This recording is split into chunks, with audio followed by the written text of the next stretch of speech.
I think before I screw it up, I'm going to let Secretary Schultz introduce herself. She's got a bio that just will not quit, and it's wonderful. Thank you. Kelly Schultz. You could never screw anything up, Nancy. I think that's why we're all here, right? Because Nancy doesn't ever screw anything up. And I will just start out by saying that I have owed her this visit for 5 years. Some time around there, we've had to reschedule and cancel for various reasons.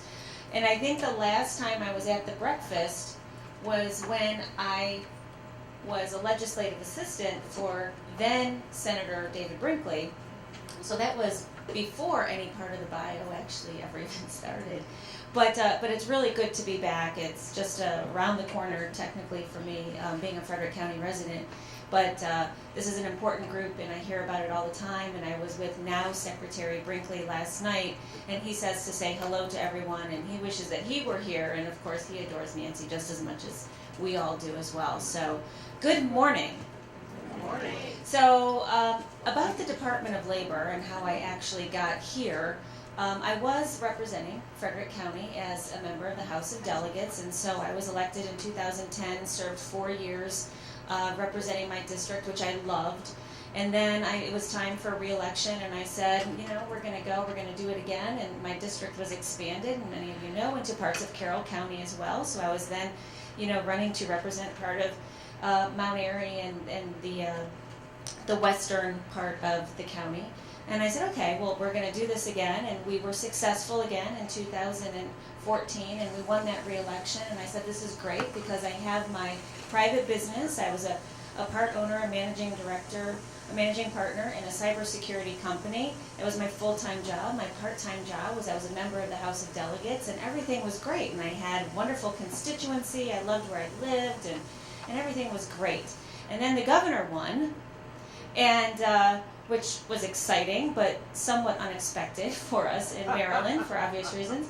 So I'm like, oh my gosh, this is great. And so the governor calls me into his office shortly after the election, and he says, Kelly, because we've known each other for a little while, and he says, if you could do anything in the administration, just say you could do anything in the administration, what is it that you think that you would want to do?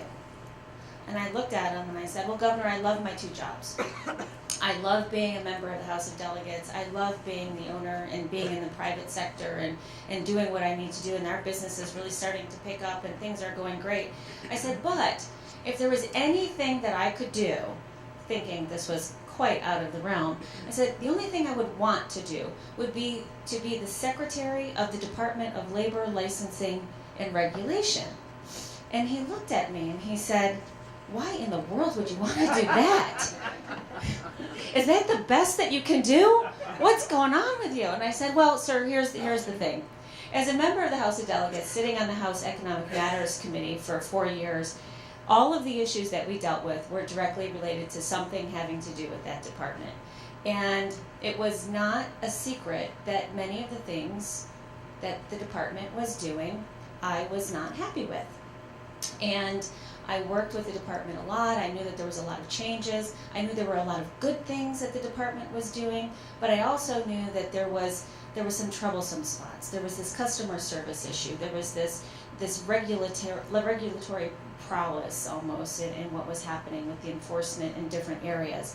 So I said, I think that what this department does is really good work for the most part. But what I want to do is I want to go in and see if we can actually change the culture so that we can be a partner to our stakeholders as opposed to somebody that's only out there to be able to enforce and to be able to have that gotcha. We want to highlight the good things that the state is doing. And he sat there for a couple minutes and he thought about it and he says, nobody else wants the job, so I guess you can have the job. So he says, when can you start? And I said, well, January 21st, 2015, when you get sworn in, then I'll go in and I'll start my work as well. And he says, all right, let's do this. And it has been nothing but a joy most of the time since then. And many of you know some of the stories about how we started and what we started to do just to dig in and start saying what can we do in order to be able to change the culture. Where we started first was within our OSHA office with Moshe, really trying to dig in and say the biggest complaints that I had as a legislator were people talking about our office walking on site and saying, you know, your outlet is not covered, I'm going to give you a $3,000 fine, have a great day, we'll see you next year. And that's not right, right? So our mission within our safety units is to be able to create a safe and healthy work environment. Employers' mission is to be able to create a safe and healthy work environment. So we need to be able to team with each other and to be able to educate each other on the greatest ways of creating a safe and healthy work environment. And how can you do that? There's ways that you can do. You can have outreach, you can educate, or you can walk in and you can slap a piece of paper on the table and say, here you go, good luck, see you next year. And by the way, if you're not going to pay on time, and if you're not going to file your appeal on time, we're going to double the fine and we're going to give you more fees and penalties on top of everything else. And that's not a good way to create an ecosystem of partnership. So that's where we started, and I'm happy to say that I get more compliments today about what is happening in our OSHA facilities and what they are doing. We have created from the ground up voluntary protection programs where businesses come in and ask for consultation, ask for education, and we are actually able to work together as a team. The employees are happy because they're part of the process. The employers are happy because they know that they have somebody that they can come to that's willing to be able to assist them in what our shared mission is. And that is the model of what we have taken through our other divisions within the department. So in case you didn't know, we have really other sexy topics like minimum wage enforcement, employment standard enforcement, amusement rides, which is why Teresa has been really busy Teresa, my communications director, has been really busy the last couple of weeks having to do with amusement ride safety. We have unemployment insurance, which everybody loves to talk about unemployment insurance. That is the sexy topic. We also, many of you in this room, I heard we have the banking community and financial institutions, our mortgage licensees. We have occupational and professional licenses, everything from the realtors that I saw represented here today to accountants and hairdressers, cosmetologists, barbers, engineers, a whole gamut of what they do. We have the Preakness, which is supposed to be the fun part of the job until it isn't. And then we back clean up at the end with all of that. That's the good part. But what I want to focus a little bit on here today is some of our employees from the Department of Labor are here, and that's our Division of Workforce Development and Adult Learning. All of my professionals, raise your hand, that are doing wonderful workforce work. I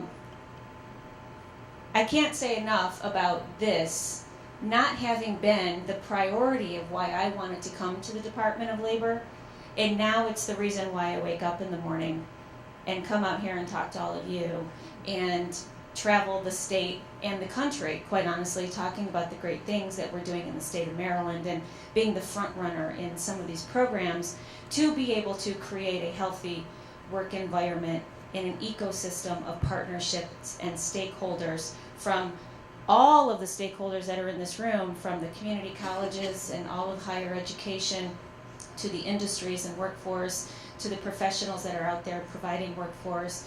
I heard Department of Rehabilitative Services represented here. So we have developed a network of professionals whose sole mission it is to be able to create a workforce of the future that is going to be able to satisfy the needs of the industries of the future. Because it's not just about today, it's about our athletes that are here today from Silver Oak Academy. What type of opportunities are we going to be able to provide for the future for them? And Governor Hogan is very adamant about the fact that we as government entities do not create jobs. Right? We're just here, we're doing our job, we're not creating the jobs, but we are, and he is very emphatic about this, out there to be able to assist all of you in the creation of the jobs that you want to create in your businesses that you go to work for every single day. And that's our focus. So we have every day folks that come into our office saying, you know, I'm in this industry, I have advanced manufacturing, and you know what, I can't find any employees to be able to work for us. Maryland has a 4.1% unemployment rate right now, which is awesome. Carroll County is much less than that, by the way. but overall statewide, which means that we basically have no unemployment issue in the state of Maryland. We have jobs for everybody that can be here. How do we get the people connected to the jobs with the skills that they need in order to be able to advance into a career as opposed to just a job? And there's a lot of tricks and ways in which we do that, but it's not without the number one partnership that we have learned is the key to the success in being able to develop those skills and those competencies to fill those gaps in your businesses of where you are, and that's by talking to you. It's a pretty easy formula. We talk to you, you talk to us, you tell us what you need, and we try to help you with your mission. And it has proven extremely successful. There was, in our workforce professionals in the room here will tell you there was an old adage, and the way that we had done training in the past, and we called it train and pray. Because all of us, people in the business, we were, and the future employees, those that needed to be trained out there, they would decide what they wanted to be trained in, and we would say, okay, that sounds great, so let's train all of you in this. And then let's pray that you get a job. Because we're not really sure how many jobs there are out there. We're not sure what the businesses are looking for. We're not exactly sure what the exact skills are, how many positions are available, if the market is already saturated, if we're going to, put too many employees into advanced manufacturing as opposed to cyber technology. We don't know any of that. We're just going to pray that it happens. And it wasn't happening. And we were training a lot of people really well. Really good trainers, but we were not creating careers for those that actually really needed the careers. And so we've switched that up a little bit, and we have some wonderful programs that are now have become national models. One is the EARN program, Employment Advancement right now. It's a statutory program that I was proud to vote for when I was in the House of Delegates, and now we get to see it to fruition, and we got it up and running, fortunately, in 2015, the year that I came on board. We were able to maneuver that, and what that says is we're not going to do any training programs with our state-funded dollars unless your partnership comes to us with a very, very minimum of 5 businesses within a specific industry that says, we are going to hire your trainees once you've trained them. My community college partners in the room know this process very well. You can have a community college do the training, you can have a private entity do the training, you can have somebody do the training, and that's fine. But unless you have at least 5 businesses that are going to be there to say, we're going to hire these folks, we're not going to give you our state fund grant money. So how did that work out? So we're into our 3rd program year for that program, and I'm very happy to say, this will do all of us a very nice little shout out. The return on our investment for every single dollar that we put into that program is almost $15. The average national return on investment for workforce programs is about $3.50. So the state of Maryland has found a key to our success to be able to say we are going to train for specific needs within specific industries where they can come to us. And it's everything from healthcare to information technology to welding. The partnerships across the state, from as far out as Garrett County with CDL licensing and trucking, to the Eastern Shore with manufacturing, to Baltimore City, they have healthcare. We have so many programs around the state, but it's developing the skills for the needs that are currently happening. And many of those programs, even in the last 3 years, have determined, we've saturated our market in this right here in this part of Prince George's County.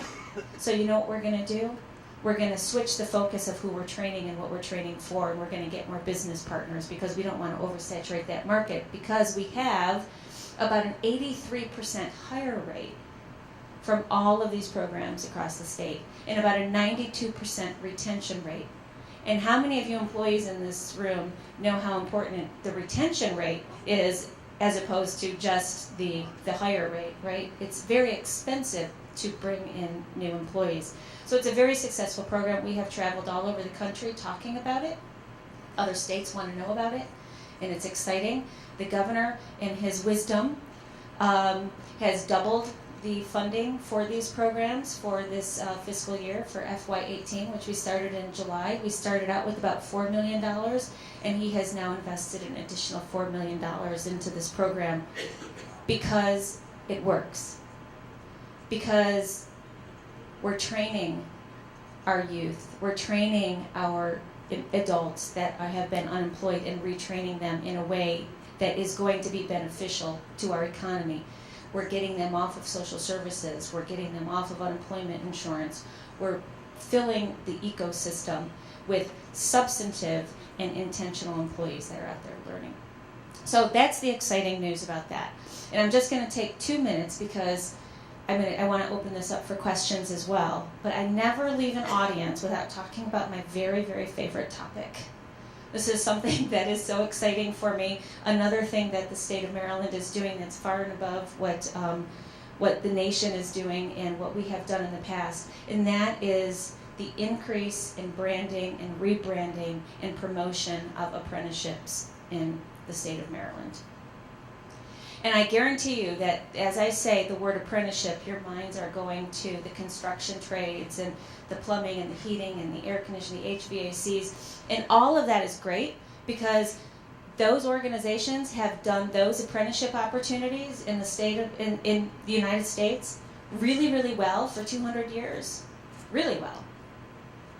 But the rest of the world does apprenticeships outside of those occupations. They do apprenticeships in information technology, cybersecurity, healthcare, banking, finance, agriculture, any of the occupations that you can think of. The rest of the world is utilizing a tool of working and learning at the same time and earning a living and creating a career pathway for yourself. So that's some of the exciting things that we're doing. We're doing it right now. We have a youth apprenticeship program, a pilot program in Frederick and Carroll counties. I swear I had nothing to do with the Frederick County part of it. They just applied and I had to give it to them, that's all. But it's been very successful, the first pilot year, and we're going into the second pilot year this coming up fall. And it's very exciting. I would love to talk to any of you that would like to talk about the apprenticeship program because it's working. Because the businesses understand how important it is to fill that niche. And we understand how important it is to have possibly lifelong learning, but not learning in the way that we have always thought that you had to either go to a 4-year university or go into the workforce. Because now we know that you can do both. And it's a hand-in-hand, it's a partnership, and it's been tremendously successful in areas that we've been able to do that. And I would like to be able to continue it, of course, in Carroll County Public Schools and then with the adult apprenticeship programs. And the more we start talking about this, the more that we're going to see that it's becoming a fabric of our workforce. That this is the future of where we're going, to be able to utilize all of the resources that we have. And I just want to point out, this is a program that when we started it, it was an idea. They said, go do this, Department of Labor and the Maryland State Department of Education, just go find a way to do it. But in the ultimate wisdom of the legislature, they didn't give us any money to do it. And we said, okay, well, Terry, I don't take no for an answer. Just like you said earlier. I don't take no for an answer, and we're going to get her done one way or another. And we did it with no money. We continue to do it with very little money because really all it is doing what we're doing here today. Talking to businesses, talking to the industries, talking to the students, being able to combine those interests to each other and to be able to create a great ultimate end product, which is a great relationship between an employer and an employee. And it's very exciting what is being done, what will be done in the future of where we are. So I will say just apprenticeships. Apprenticeships, apprenticeships. I try to say it 10 times no matter where I go. It is our way towards the future and towards unlimited opportunity, really, for those that are looking at a way to create a career pathway. And on that, I promised Nancy that I would take a couple of questions if we have a little bit of time. Oh, you got time. Yes, ma'am.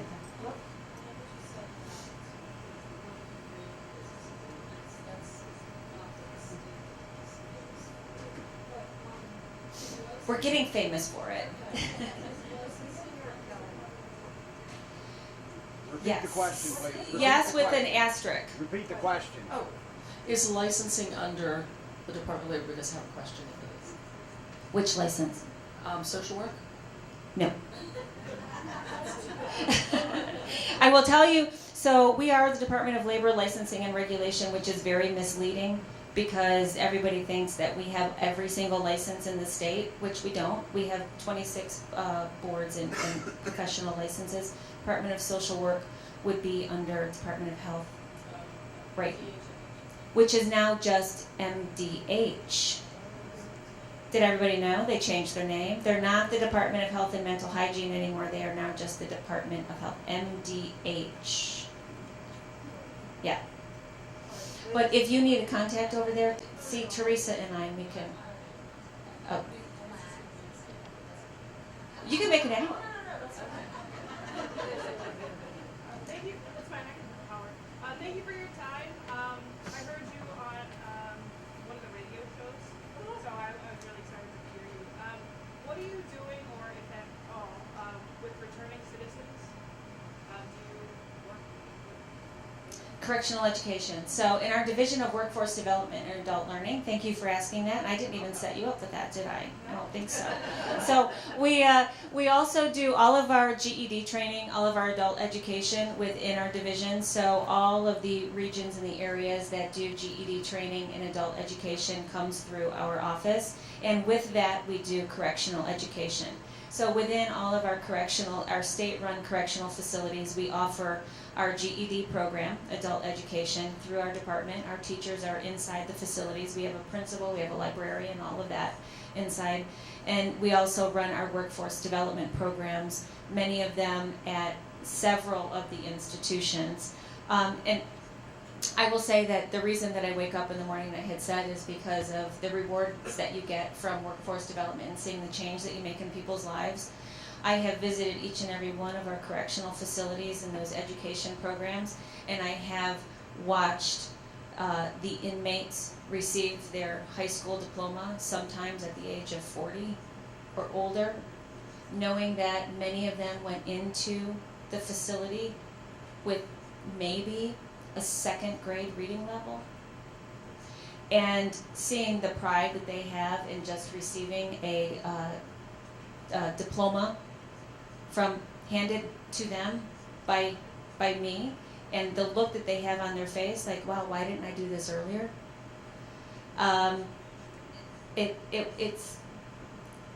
That is something that I would not have anticipated being so rewarding for me. But when we talk about reentry with the returning citizens, we're working with the Department of Corrections and the case management system in order to be able to continue to track them, to be able to provide them with a similar type of service. Many of the programs that I talk about, with the EARN programs that I talked about before, they will focus on specific demographics. Some of them, like Vehicles for Change. Has anybody heard of Vehicles for Change? Wonderful organization. Their workforce comes from the correctional institutions. They start their auto mechanics or some type of training inside. They have a workforce program, and then when they exit, they go directly to Vehicles for Change for some additional training. And then, because they're an EARN grant recipient, they have business partners that are signed up to hire directly from that program, and they cannot keep enough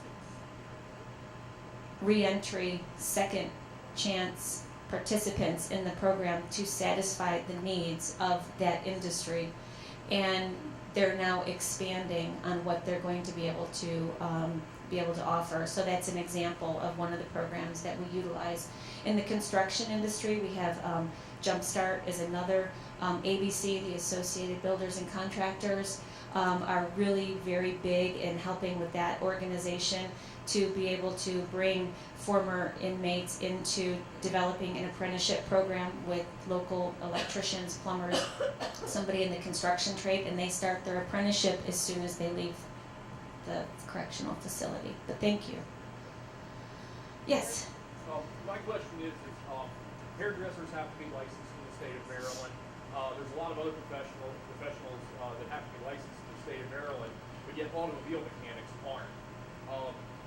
Why is that? I mean, I'm responsible. I'm working on a 4,000-pound missile going down the road carrying 6 people in it, and I can be responsible for their deaths, and in a sense not really be held liable because the state of Maryland has no standards of quality or anything like that to hold automotive shops accountable. I mean, there's a lot of automotive shops out there that are doing bad things to customers' cars and stuff, and creating a lot of problems. Right. And I think So- that's something that should be regulated. I would say that the short answer to that is because the legislature hasn't thought it up yet.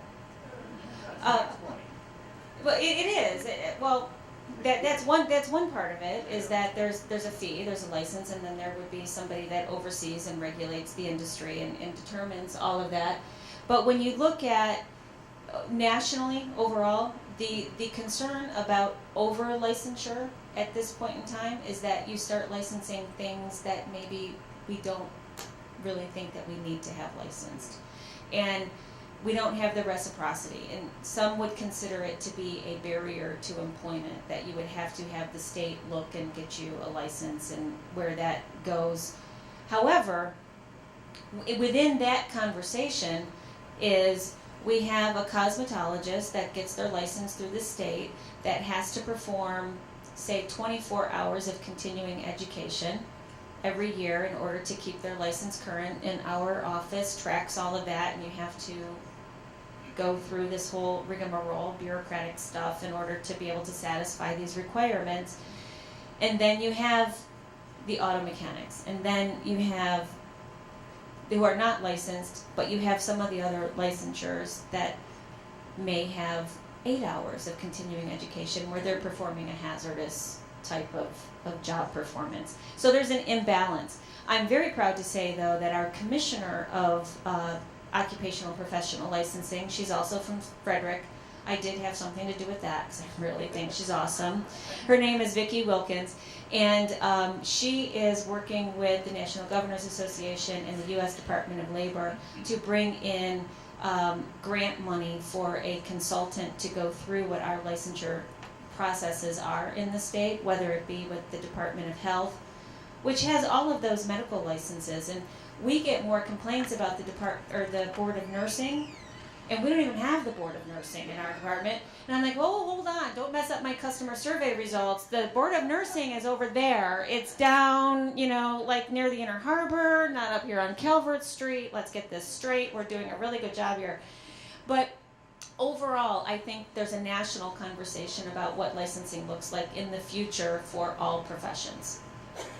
Yes, sir. Have you had the opportunity to share your philosophy and your apprenticeship programs with the mayor and council in Baltimore City, with the crime rate and the fact that, as you just said, you're handing men 40 years old that don't have a high school diploma, and we have kids in Baltimore that don't know who their fathers are, but yet we're giving free community college to some, a percentage of people that haven't even graduated from high school yet.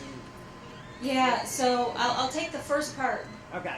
of the question, which was, have I been able to talk with the mayor and the Baltimore City Council? And the short answer to that is yes. Mayor Catherine Pugh, I can't say enough about her and what I think she's going to be able to do in Baltimore over the next 3 years of her term. She and I speak very frequently about Baltimore City and what their needs are. I think she's dealing with the crime issue and what's happening there on a different level. But very briefly, I'll tell you a story. In January 21st, 2015, when the governor and I, came into office and the rest of the cabinet came in, a couple months after that, there was the riots, right, that were happening pretty much outside of my building. My building is in West Baltimore. And it was one of those, everyone just kind of sits and looks at each other and says, okay, we've been here for 2 months. What do we do? Right? And the governor handled it perfectly, and the way that he dealt with the previous administration in Baltimore City, and that was great. But it was the aftermath that was so heartening to me, because when I went and I did 2-3 months of community meetings throughout Baltimore City in the heart of those neighborhoods that have been so deeply impacted, and I sat with those community leaders. They were so angry at what has not been done. And, we would be there, I would be there, the Secretary of the U.S. Department of Labor came on tours with us, the city officials were there, and we sat and we just listened to dozens of community meetings and had them come tell us what they were looking for, right? That idea of we're going to have you tell us what you need as opposed to us tell you what we think you need. And the first thing that came out of their mouth, every single meeting, was please do not come here and slap a $5 million check in front of us and tell us that everything is going to be okay, because we've seen that before. You've tried to do that to us before, and it's more than just bringing in some additional staff and building up your government agencies so that you can say that you're doing something, because we haven't seen any change with any of that in the past. So it really offered quite the opportunity for us to sit back and say, okay, what can we do? So that program that I talked to you about, the EARN program, the feds were saying to us at the state, all right, we have to now give you money. This is a big thing, right? This is a national attention. We want you to develop a demonstration grant. We want you to develop a program that you think is going to work, that's going to have a lasting impact on the workforce and on these neighborhoods. And so we said, we have a successful EARN program. We know that it's working right now, it's in its infancy, but why can't we expand that just to the city of Baltimore and say, let's create some programs just inside the city of Baltimore, and then let's go next step over, and let's bring in, with those federal funds, let's bring in the Department of Human Resources, and let's bring in legal aid, and let's bring in the child support system, and let's bring in the transportation system, and let's bring in the housing system, and let's everybody sit around the table and say, instead of me saying, let's work on finding you a job, and then trying to figure out how they're going to get a job because they don't have transportation, or they have a legal criminal record that they need to have some expungement done, or they have child custody or child support issues that they can't satisfy because they don't have a job, but they can't get their driver's license because they have a hold on their driver's license because they haven't paid their child support. And then everybody's swimming in circles like this, right? And everyone's trying to figure out how we're going to solve this problem.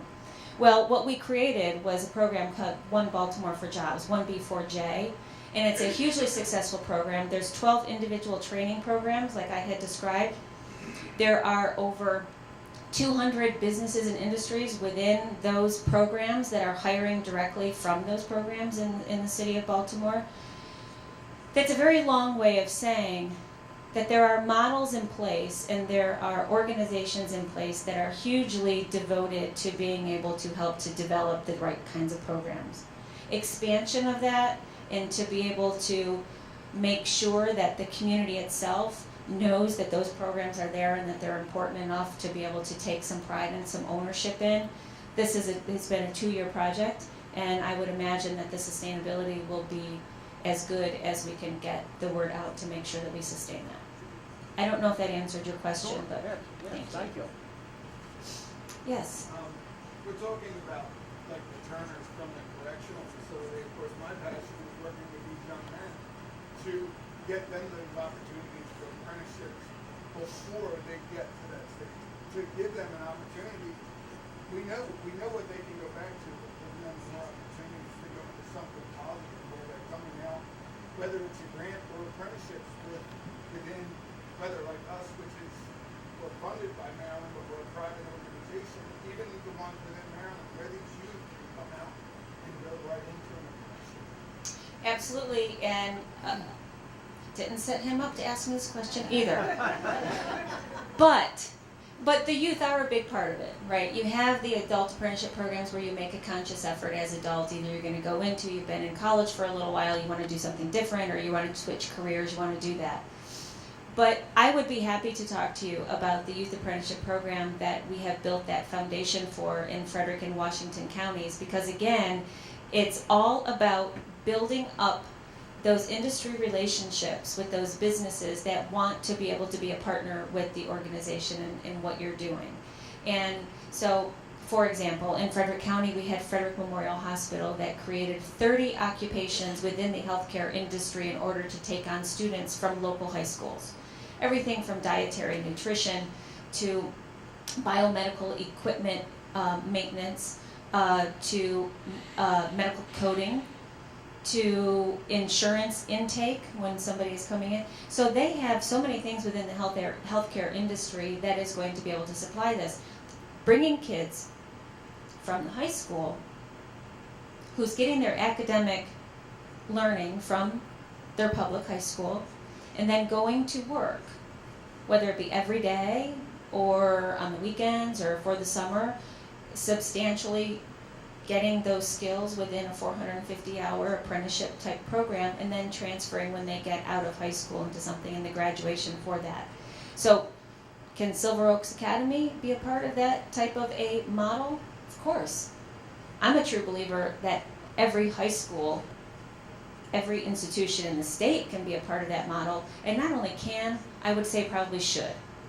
But the lesson that we learned is that the educators, those that are educating the students on a daily basis, do not have it within their bandwidth in order to be able to go out and recruit businesses to bring them in, to tell them about the students and what they want.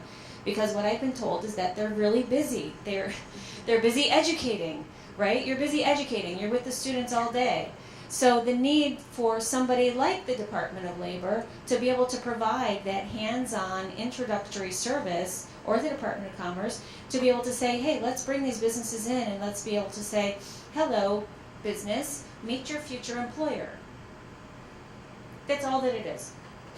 And it takes a little bit of time that we understand that we can help to benefit the businesses and the schools, because they're both having a busy time doing what they're doing every single day. But we can certainly talk about that with your boys.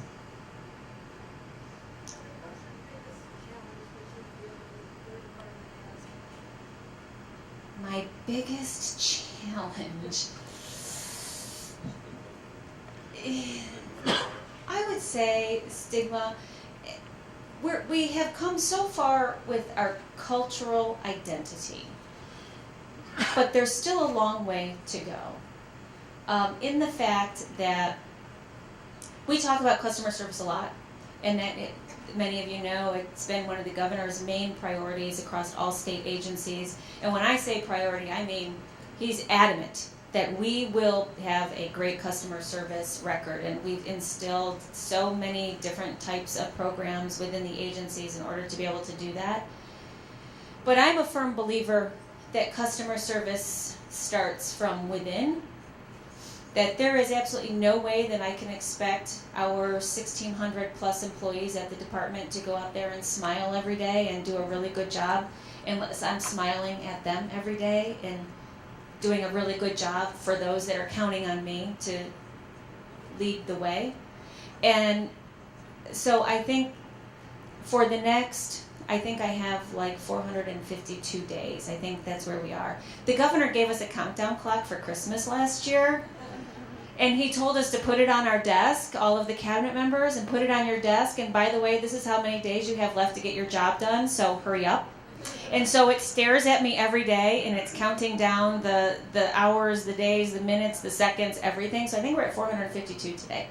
But I would say that is my biggest challenge, to make sure that our team, by the time we're finished with this 4 years, that the team that we have is strong enough in knowing their value, that they know the customer, which quite frankly is everybody else except yourself, right? The customer is your coworker. The customer is anybody else that wants a service from you outside of the department. That's how it will continue to move forward. That's not how it has always been, but it's how we anticipate and expect for it to be in the future. So I would say that's probably that. Yes, sir. I've owned numerous businesses in Baltimore City. I always when is there anything proactive programs that serve as an initial coaching operation? Because so many times that you start a business and you can be clueless about all the hoops you have to go through. And I know countless people that have invested time, money, and just because of their own ignorance about so much, they also right. Sometimes close to the business. Right. Do you go to SDAT? Do you go to the comptroller's office? Do you go to DBM? Yeah. As far as something that just really intimate with the organization, I can actually get someone on the phone and say, hey, I want to do X, Y, Z. We can actually walk through the path. So actually say, hey, I want to do it, just tell me what to do, or, Yes. So again, I'm going to give you a short answer, which is yes, there is something, but it's getting better. Because all of the agencies are involved in a process right now to gather, and Teresa can get you some additional information on this. We're gathering information from each and every state agency to put in kind of like a one-stop portal where you can go onto that portal and it'll kind of give you that list, right? Because right now you know what you have to do to get a business license and possibly a permit and all of that. But where are all the rest of the focus and where you need to be? The governor also has a small business liaison that we can get you information to that office as well. Oh, or you can call Tamar at the Department of Commerce. And it's the Department of Commerce that is putting together this new portal, this new website. And so Tamar is the Department of Commerce. But they have that additional service where they have the ombudsman approach as well. Yes, Tamar. I just wanted to say, for those of you whom I do not already know, I am Commerce's boots on the ground. I'm the Senior Business Development Rep for Carroll County and Frederick County. I'm based out here in the field, and I'm happy to assist any business with any navigational questions. I do it all the time, and you can contact me for anything, and see me after the meeting. She has a pile of business cards in her pocket, right? I do. Okay, good. Anybody else? Yes. Topic that comes up among my clients often, and I'm understanding that the department needs to enforce what the General Assembly passes. But we see a trend where there's patchwork across the state of regulation, various minimum wages at the county level, employee benefit mandates at the county level. And for my clients that have employees in multiple jurisdictions, it's an administrative nightmare trying to coordinate these things. What can the department do to advocate for homogenizing these things statewide so that they're really deal? We have advocated for exactly that. As a matter of fact, I testified several times last year and the year before on if you are going to increase any type of employment standard or add additional employment standards to the state law, please make sure that you streamline it so that they are all the same. What does a small business size standard look like? What does a part-time size standard look like?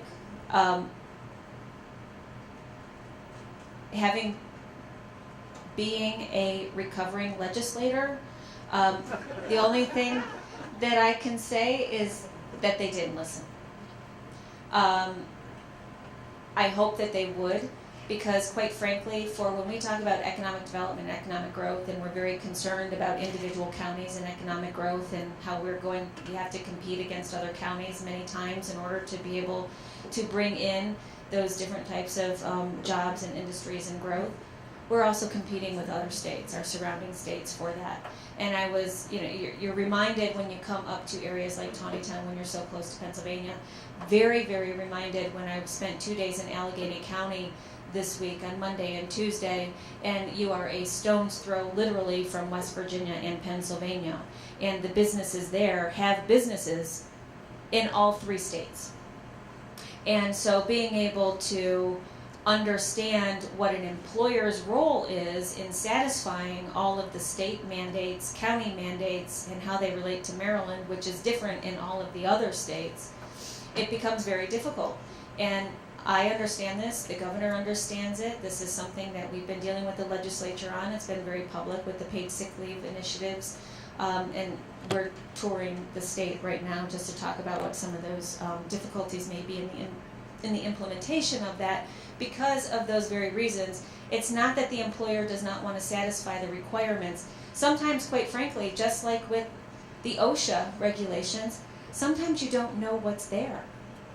And I understand, that ignorance is not a defense, but let's be realistic. When I get confused as to which part of the standards has a 30-hour as a part-time requirement or an 8-hour as a part-time requirement, and I'm the secretary of the department, I know the rest of the world has to be a little confused about that as well. So there should be an equilibrium to what is happening. If we have the opportunity to go back to the legislature this year and talk about some of those exemptions, we certainly will, and preemptions, which is what some of the conversation was last year. But we've given it, we will continue to drive that home. You're welcome. Come back, guys. Yeah. Eric's our astronomer over here. Eric, you want a Yeah. quick announcement?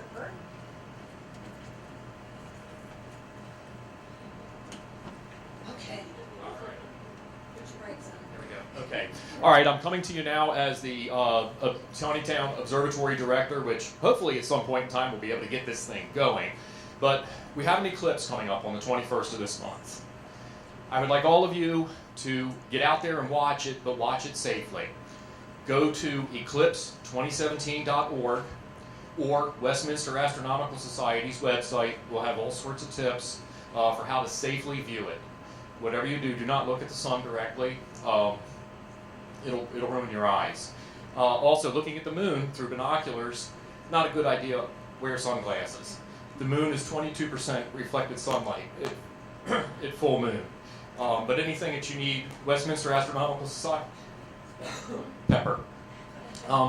Westminster Astronomical Society has a great website, and we do have a lot of information on there. So watch the eclipse, safely view it, and have a good time with it. I'll be in Sweetwater, Tennessee, representing the city of Taneytown.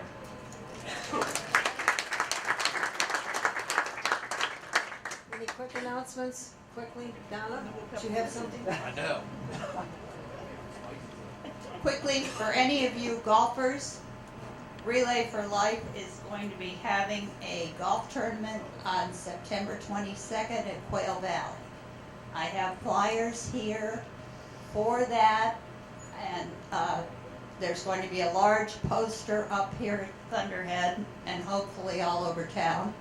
And I also have the forms for filling out, if you're interested, the applications for the golfers themselves. And anyone can see me after this, and I'll be happy to give them to you. Thank you.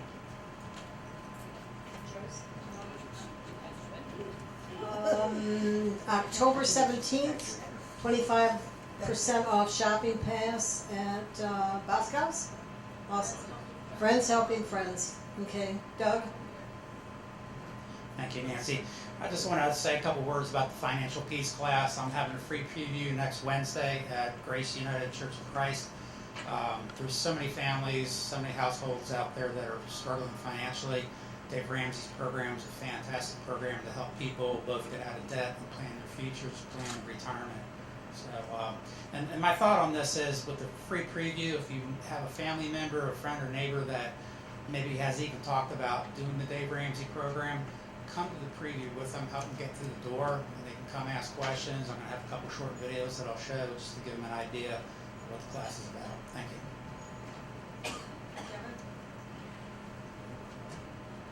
Put a flyer out here on the tables, something that's life safety involved. A couple months ago I talked about recalled sprinkler heads. Upper left hand corner is a recalled sprinkler head that did not work at a kitchen fire in Frederick. It looks like the one in the upper right hand side. Taneytown has these sprinkler heads in these townhouses. Hampstead has them, Frederick has them. Okay? Bottom left, scary picture. It's a State of Maryland college that has a corroded sprinkler system. Okay? They go low bid. Carroll County government goes low bid. Frederick County goes low bid. Your kid's safety is involved with a low bid on a life safety situation. Needs to change, unfortunately. State Fire Marshal is not going to write up a state college. Unfortunately, it's just not going to happen. Lower right-hand corner, smoke detector. Every 10 years, they must be changed in your house. No ifs, ands, or buts. The manufacturer says 10 years, NFPA says 10 years.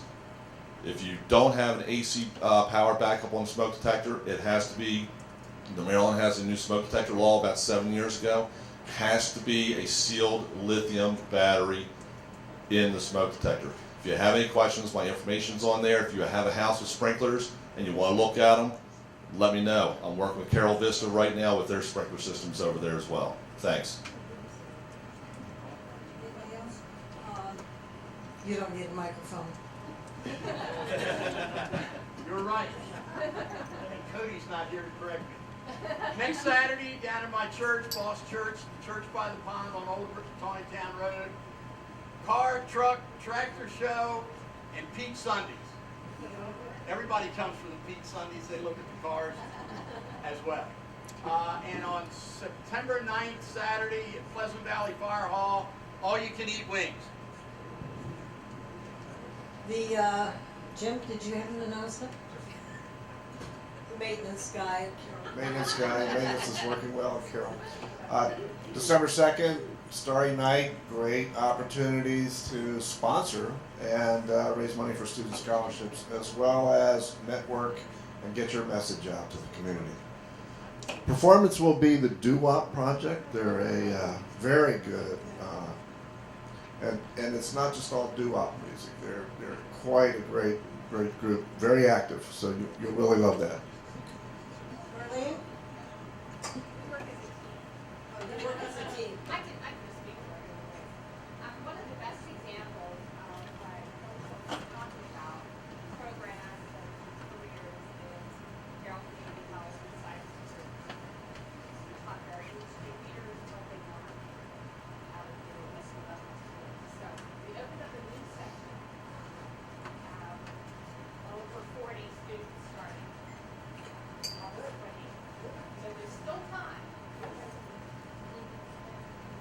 Just quickly, our next breakfast will be in September. It's going to be Gina Valentine, who's head of Veteran Services. We're going to talk about programs, services, what's new and what they're trying to accomplish. And then Carol Bernstein will be the next month on homelessness in Carroll County. And then we have Congressman Andy Harris in November. And then, of course, our fun one is Children's Chorus at Carroll County in December, where everybody gets to sing carols. Kelly will stay around just for a few minutes. Please respect her time because she's a busy lady. And thank you all for coming. See you next month. Oh, we have a drawing. Amy, I'm sorry. Okay, PJ, do you want to take a card, please?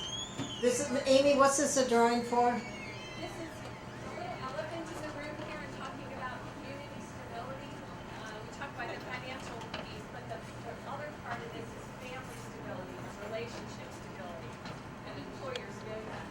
We are having a mother-daughter event next Saturday night. It's called Secret Keeper Girl.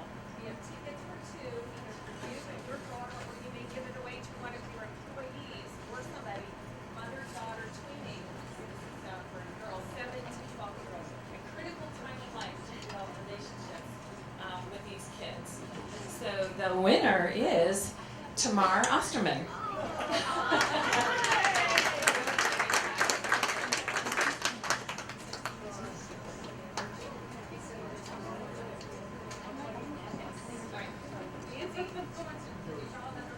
Another name. Come on, draw another name, guys. Rosalind Jones. Dolly. There she is. Okay, thank you. Thank you, everybody, for coming. Great program. Thanks, Kelly.